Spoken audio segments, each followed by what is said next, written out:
We're going to be watching Randy buys a bookshelf off of Gumtree, which I don't even know what Gumtree is. Is that like a website? Okay. All right. 3, 2, 1, go. All right. Here we go. Okay, fuck. Okay, here we go. Okay. It's a puppet with a live audience. Walking to Sky, Chapter 1. Oh, I can't. I bought a bookshelf on Gumtree recently. It was an amazing experience. I'll quickly tell you about it and then I'll read the book. But I found it strange because it made me start to think about the way, like, our methods of communication have sort of changed over the years. You know, in the old days, if you wanted a bookshelf, you'd just go see Gareth the bookshelf guy because he was the dude in your tribe that made the bookshelves. Yeah? What is this? He's a puppet. Okay. So he's a puppet and he's Australian. And I thought it was CGI or something. I couldn't remember. And he's in Gumtree's Australian marketplace. Okay. He had a little bookshelf cave. He was reputable. Now any mad bastard can sell their shit on Gumtree. You know what I mean? As a species, we're sort of able to cope with knowing and gossiping about around like 100 or 150 people. That's like the limit of our tribe. Any more than that, it starts to get confusing, which is why we created abstract constructs like territories and deities to unite larger groups of people under an imaginary common factor. Is this real? Is this guy like intelligent? I thought he was gonna be funny. That being said, that is an interesting point. Yeah, I cannot keep track of like my 10 friends, let alone like 150 people in a town. And it works a treat because we only really gather en masse on special occasions. But I think like social media and it's fucking all that up, you know? I don't think we're able to deal with the thousands of people we're connected to on a daily basis. And as a result, we neglect our immediate 150, you know? Well, when we interact with thousands of people, no, we don't. We like basically ignore the people around us and like simplify people down even to like a number. Like, the next number was 250 distinct people you can remember. So this is like real. Oh shit. 250 people I can remember. I feel like I can remember more than that. That's why I never get invited to parties anymore. It's not because I ramble on about veganism and fisting old ladies. It's because I'm not on Facebook and everybody just... Wait, he what?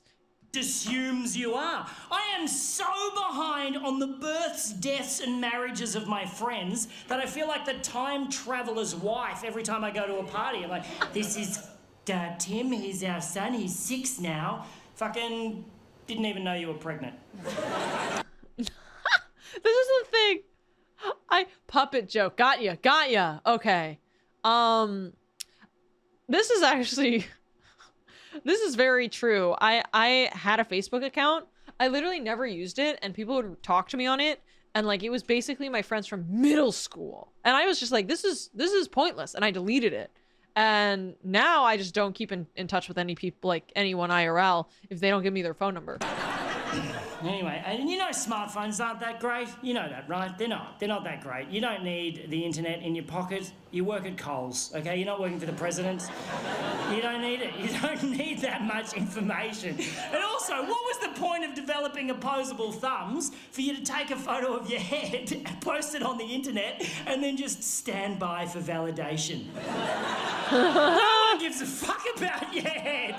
They'll only validate it in order to gain permission to post a photo of their own head on the internet and stand by for validation. No, yeah, it's a good point. Dude, I don't know what I would do if I was in a waiting room without my phone. If I was in a waiting room for my doctor and it had 15 minutes, I'd be like, I'd be bored. And boredom is a crime. Your vanity is sucking up my bandwidth.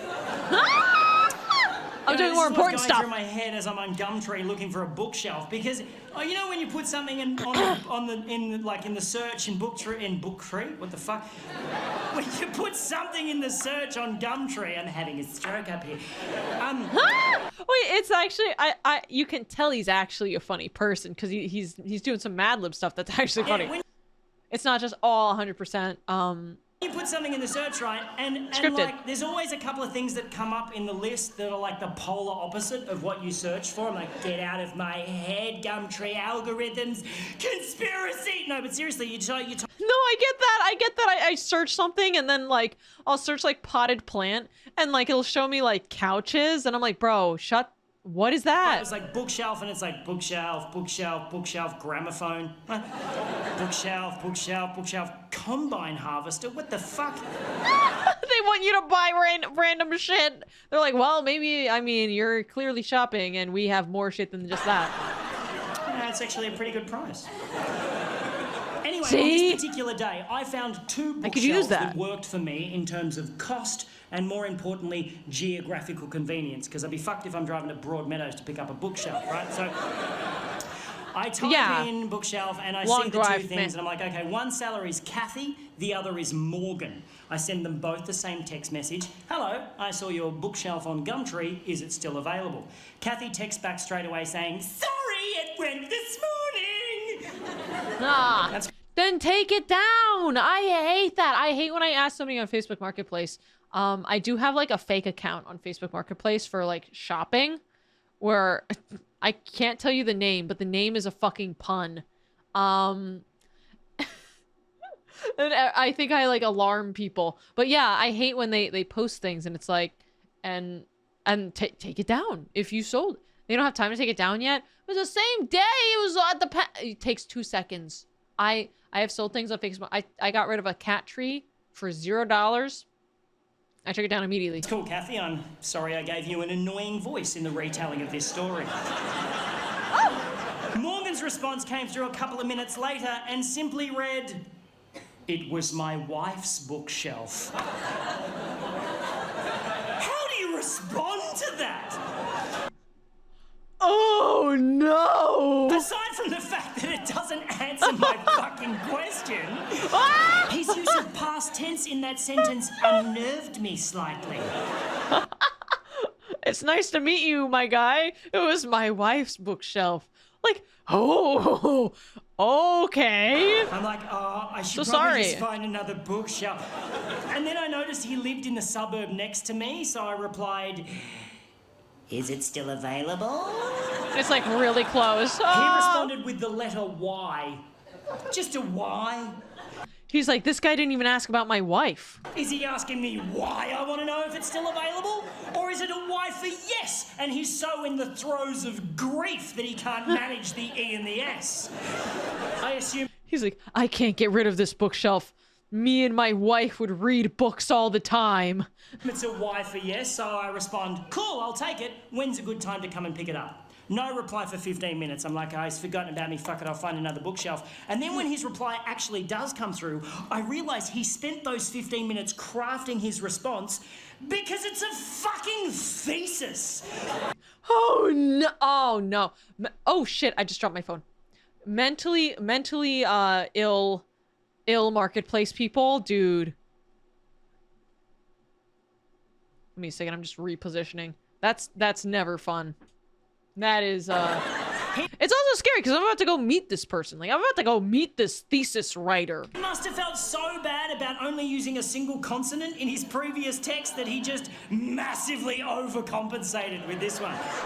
To whom it may concern. Also, for some reason, felt that the use of punctuation, entirely unnecessary. So it's just one obscenely long sentence, which reads...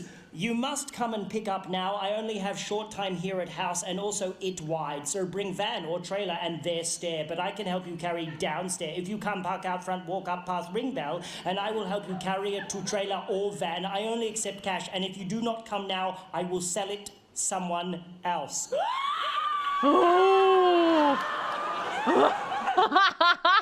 Wait, this puppet's really expressive. I do that. I do the lack of punctuation when I'm talking to ChatGPT, not to a person. When I'm talking to ChatGPT, I'm fucking figuring things out at work and I'm using it as a hack. I'm like, okay, so maybe I'm working on this current data problem. I'm wondering if you have any ideas of what this fucking OLEDB error could be. And then I'll give it details in one fucking sentence. Not when I'm talking to a human being. I'm surprised he's a... Again, I'm thinking, I should just find another bookshelf at this point. Yeah, sunk cost fallacy. I've already talked to him for 5 seconds. Now I am fascinated by Morgan, and I simply must meet the man. So I drive over to his house. Oh, before I left, I sent him a message saying, cool, I'll be there in 10 minutes. He replied, okay, but spelled it O-K-A-Y, which just fascinated me more that he'll use 4 letters to spell a 2-letter word, but only 1 letter to spell a 3-letter word. Morgan is off the fucking chain! You know that this guy did not think anything about the way he was typing. He just probably he was probably doing voice to text. It's pretty funny though. I would never follow through with this. I would never go to this guy's house. I would be like the curiosity kills the cat, you know? Driving over to his house, I'm trying to picture what he's going to be like, you know. His pidgin English might suggest ethnicity of some sort, but I don't want to racially profile him. Maybe he's an old man who recently lost his wife and is not that very good at texting. Or maybe, and I'm really hoping this is the case, Morgan is just batshit crazy. So I get to his house. I'm hoping there's no explanation. He's just a madman. And I go up to I park out front, walk up the path, ring bell, and I brace myself for the door to be opened by like an old man in a smoking jacket, wearing fishnet stockings and suspenders, just puffing on an opium pipe. I wish, bro. A butler just creepily polishes a goldfish in the background. What? And then a tiny pug dog wearing a fez hat just trots up the hallway, sits on the mat, looks up at me and says, "Welcome to our lovely room."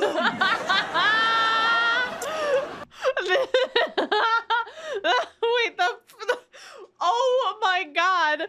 This is actually, the visual is so fucking good. Welcome to our lovely room. It's actually so fucking, it's so funny. I don't know what the hell, how does he do this? Like, it's the expressiveness in every aspect of it that really is getting me. And then the door opens and I am thoroughly disappointed. No! Before me stands an average Caucasian male in his mid-30s, dressed casually, hipster chic, stubble, glasses with designer frames, expensive watch. I immediately think architect, but the house is too cheesy for that. It's like a double-story doll's house with bay windows. But definitely a designer of some kind, maybe a graphic designer. He's too skinny for manual labour. He's too hip for the public sector. But this can't be Morgan. Because Morgan's text messages would suggest that he's not that technically savvy. And then the man standing in front of me says, "Hello, my name's Morgan." And the plot thickens! Oh? This guy has like an insane read on people. And also, he had this individual who has this puppet. First of all, obviously creative, but what an intense imagination! He invites me in, shakes my hand, closes the door, and 20 minutes later, I will be witnessing Morgan perform some of the most aggressive acts of violence I've ever seen in my life, and I will be speeding away in my car, bleeding from the face. What, from the face? Sorry, his accent's really, really thick.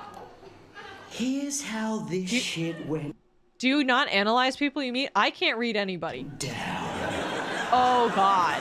How? I go into the house and I notice 2 things immediately. One, this is a house in the throes of renovation. Nothing too extreme. Okay. There's like drop sheets on all the furniture. There's freshly painted walls. There's a bathtub wrapped in plastic in the hallway awaiting installation. Someone's doing some work on this house.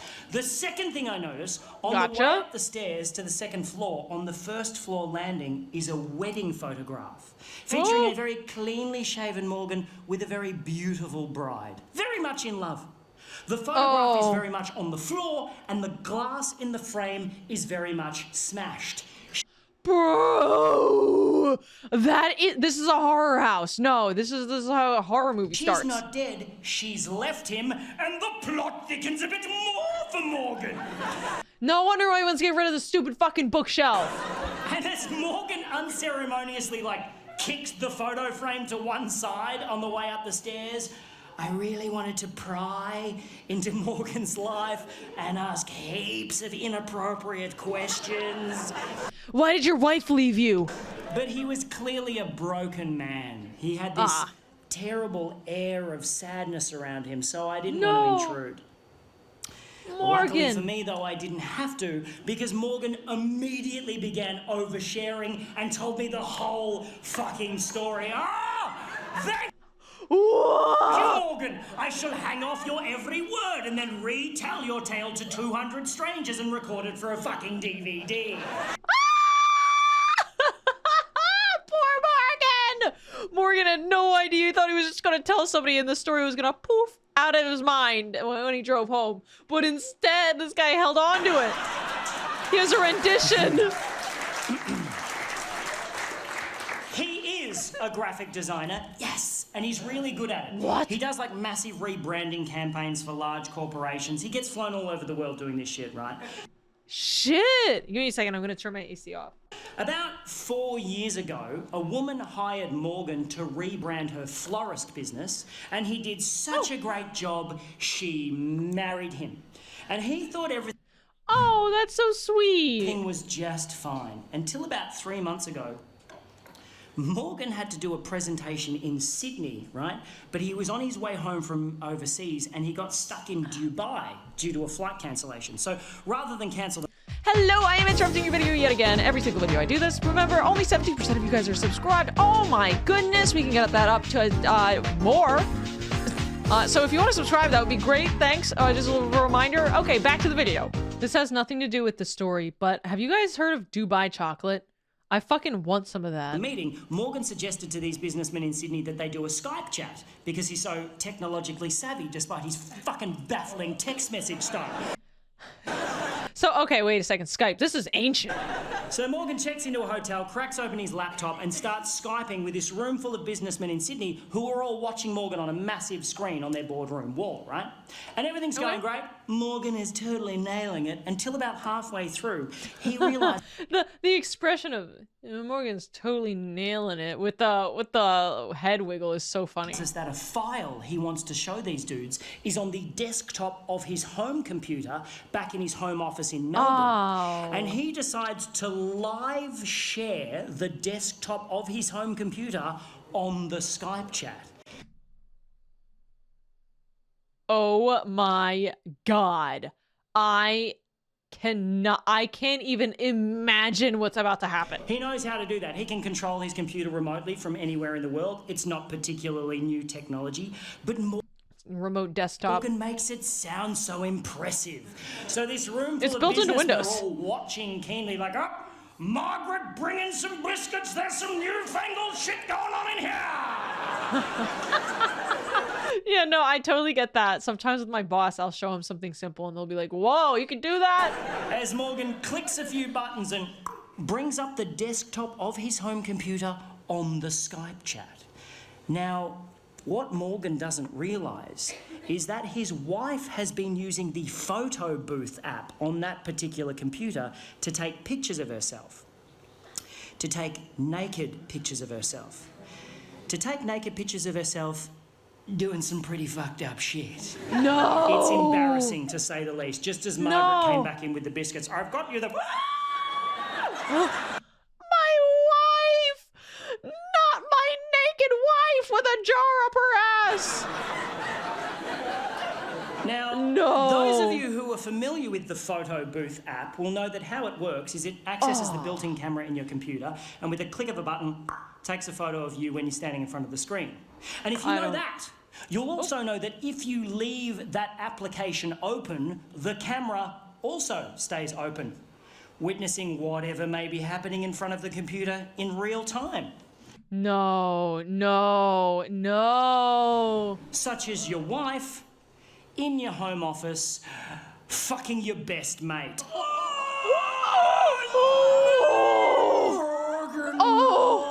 no! You're telling me that my boy Morgan was doing an important presentation, nailing it, and then was just like, oh, let me really quickly just show my boss the thing I was working on, went to do that remotely on his remote desktop, and his wife is engaging in relations with his friend too. Oh my, I want to know what the, okay. And meanwhile, there's pictures in the photo booth app. Oh boy. Oh. It gets better? Morgan then goes on to tell me she's keeping the house, his former best mate is moving in, and while they're out for the day happily shopping for fittings, Morgan must suffer the indignity of moving his shit out and selling the stuff they don't want on Gumtree to this guy.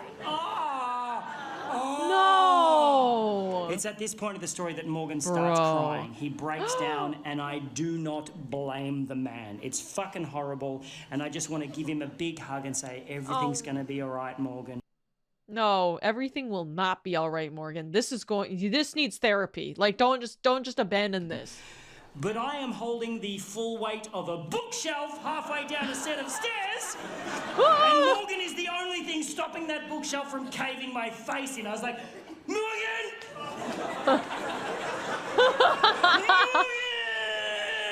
And Morgan managed to pull himself together for about 8 seconds and then just went bah and let the bookshelf go. I fell backwards. It literally rolled over me and took out the light hanging above the staircase. I'm now lying on my back getting showered in broken glass as the bookshelf turned end over end and just went thonk right through a freshly painted wall at the bottom of the stairs. I'm like, What is this guy's problem? Morgan, what? The last thing you need after watching your wife cheat on you with your best friend is, while you're getting rid of your wife's furniture, is to accidentally kill a man and have a body in your house. The last thing you need! A tiny cut on my forehead, which is just pissing blood for some reason. Apart from that, I'm fine. Maybe something about this is so funny, this segment in particular, and the blank stare. Morgan, however, he's not fine. Oh no, he's not. Morgan is the opposite of fine. Oh my god. Something happened when the bookshelf lodged itself in the wall, and his sadness just went away in a second, and he started pissing himself laughing. Oh no. Not the laughter. When somebody's not doing good and they start laughing, whew, that gets me. Give me a second.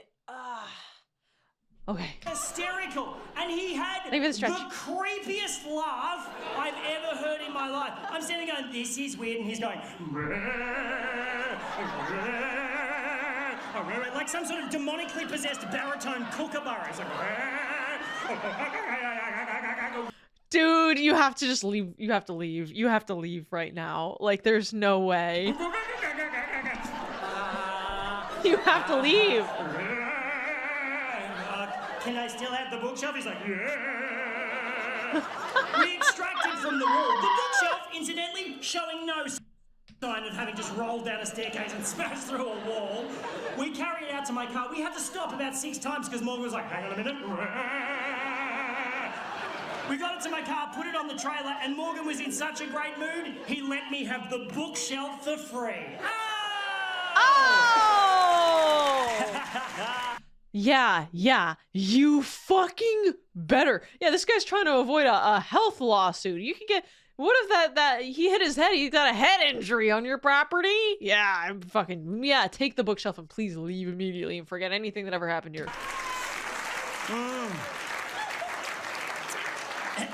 Oh my god. Oh my god.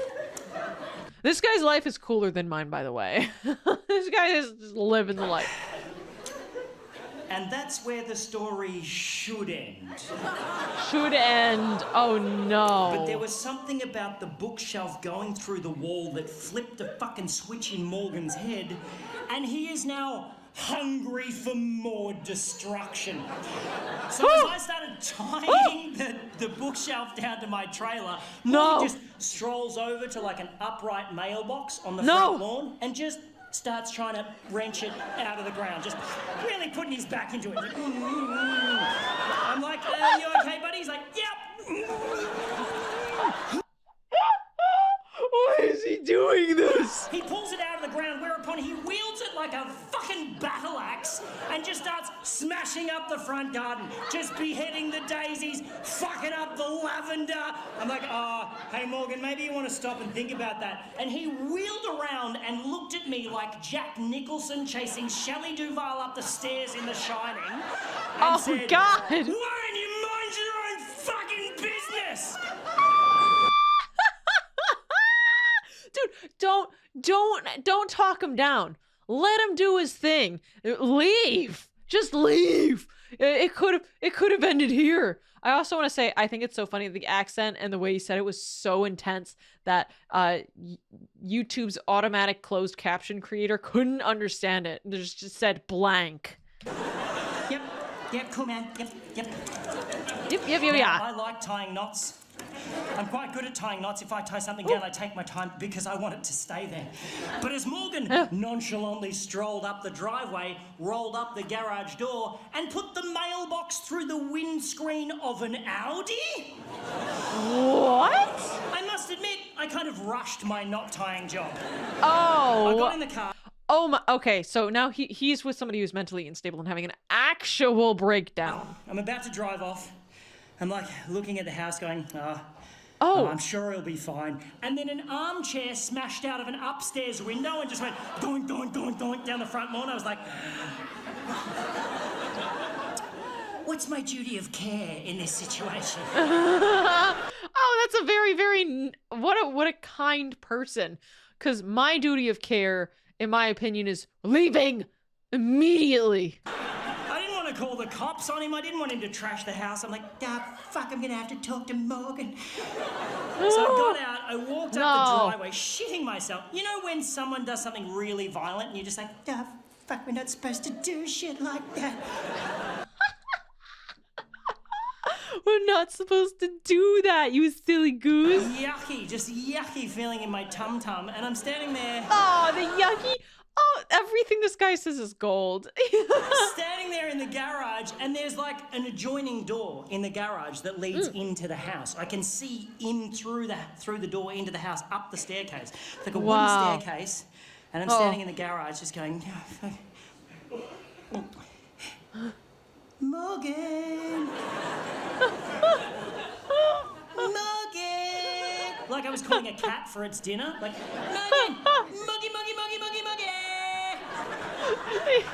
It's so funny. I know the feeling of like, hello? Are you doing okay? Morgan! Like, you're like afraid of them, but you're like also you want to help them, but you're like, you're not doing good. And then I notice a small trickle of water start to come from the top step. And then a little bit more water, and then quite a lot of water. Just pissing down the stairs like a shitty water feature. I'm like, that can't be right. And then Morgan appeared on the top step holding a hammer like this. Bah! I was like, whoa! He's like, bah! Starts running at me, wielding the hammer, going, bah! I'm like, oh no, man, I just wanted to buy you a bookshelf. He's like, run straight past me. I'm like, where are you going? He's like, bah! Made a beeline for my car. I'm like, no, man, stop. He's like, oh, dude, this is why you had to leave. So this is supposedly his laugh. He clearly broke some water fixtures upstairs, and he is headed for the car. Stop it! Just stop! He spins around and goes, I just checked my phone. She texted me 15 minutes ago saying she'll be here in 15 minutes. We gotta go! And gets into my car. What? No! Oh my God! Oh no! Jesus. No! Oh my God! No! No, I would be. I leave the car. It's his car now. You can have the keys. I'm not getting in the car with that person. I'm not doing it. Driver's seat. I'm like, what was with the water? He goes, I put plugs in all of the sinks and turned all the taps on. I'm like, that's fucked. He's like, just drive. I was like, nah. I took off so quick, rounded the corner at the end of his street, and the bookshelf just went, boosh, and exploded against the guardrail. Just exploded in a shower of badly tied knots and broken dreams. No. So me and Morgan just fucking left it there. Like a little breadcrumb for his ex-wife to find On the on way the way in. home to her destroyed gingerbread house. Dude, what in the absolute fuck? It's so funny, but it's so bad. He got nothing out of it. Well, I guess he got a story, but oh, dude, he still needs a bookshelf now. I dropped Morgan at a train station. I have never seen him again. I hope That, not. my friends, is why I no longer shop on Gumtree. Thank you very much. Thank you very much. Oh no, dude. If I had an experience like this, by the way, but wait. There's more? Fuck. Dude, no, I get it. You know Fuck my is right. favorite bit of that story? I just made it up. Shut the fuck up, you bitch! You stupid bitch! Wow! I was so invested, you made the whole thing up, you fucking cunt! What the hell? You had me! Why? You have an imagination like a toddler! I'm so mad! I got pranked! What the heck? My time! 25 minutes! Yeah, it's not true. You... There is no Morgan. Really? It's very unsatisfying, isn't it? You bitch! But I saw him in my head. My guy. Meds. Take your meds. I Now. saw Morgan in my head.